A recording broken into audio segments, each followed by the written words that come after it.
Thank you very much. Thanks a lot.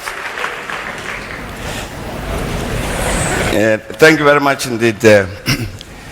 It says on the program here that I'm supposed to introduce President Mkapa. I shan't do that.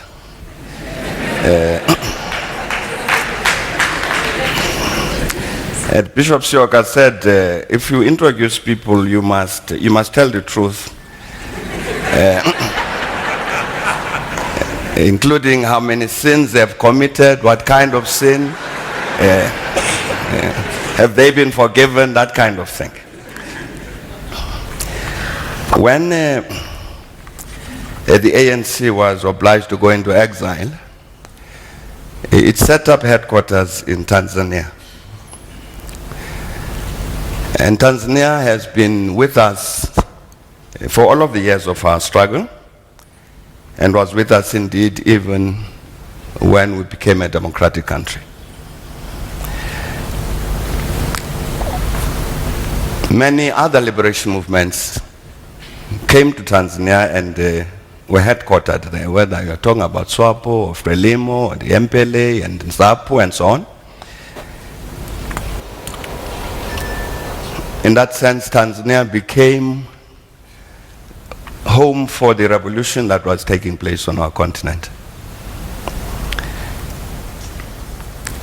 And as I was saying, continued to play a role in terms of the transformation that we sought.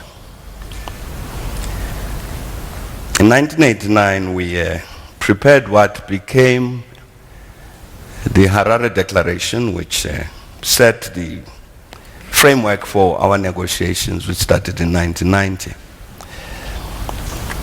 When we finished the first draft of that document, we went to Tanzania to talk to the Tanzanian government and the late President Mwalimu Julius Nyerere.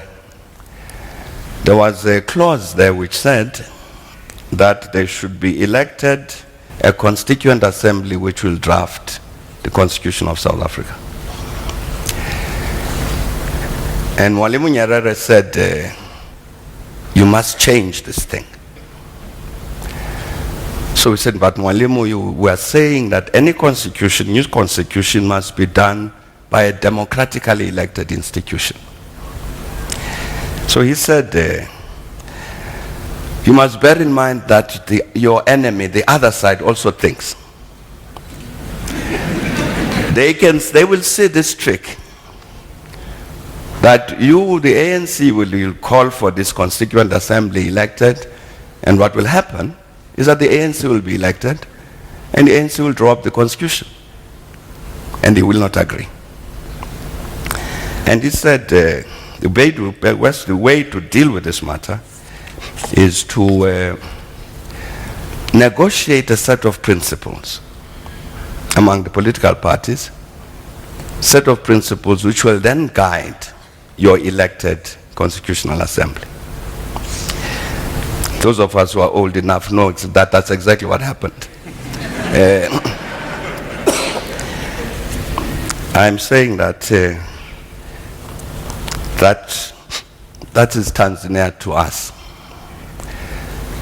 Ben Mkapa here has played an important role in that leadership of Tanzania, which stayed with us during the years of struggle, which has continued to stay with us to this day, and assisted us through our transition.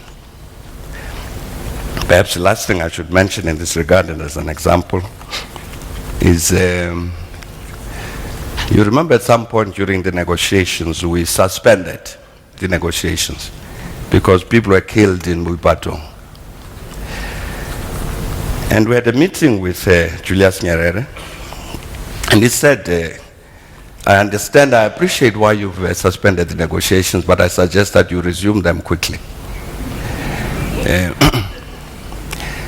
So we said, no, but Mwalimu, we can't allow this. Our people are being killed and so on.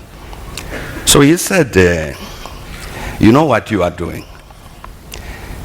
The longer you adjourn these talks, the longer you perpetuate your own oppression.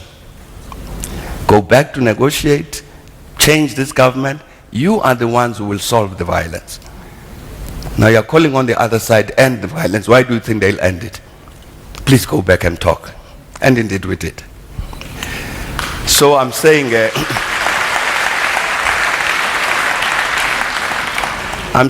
Mkapa comes from that leadership of Tanzania, which has helped to bring us to where we are today, has always played his role of helping us to answer the question, what do we do to address these challenges that we face?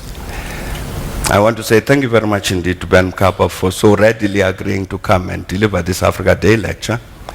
I can think of nobody else on the continent who's better qualified to discuss the issues he will discuss, to seek to answer the question.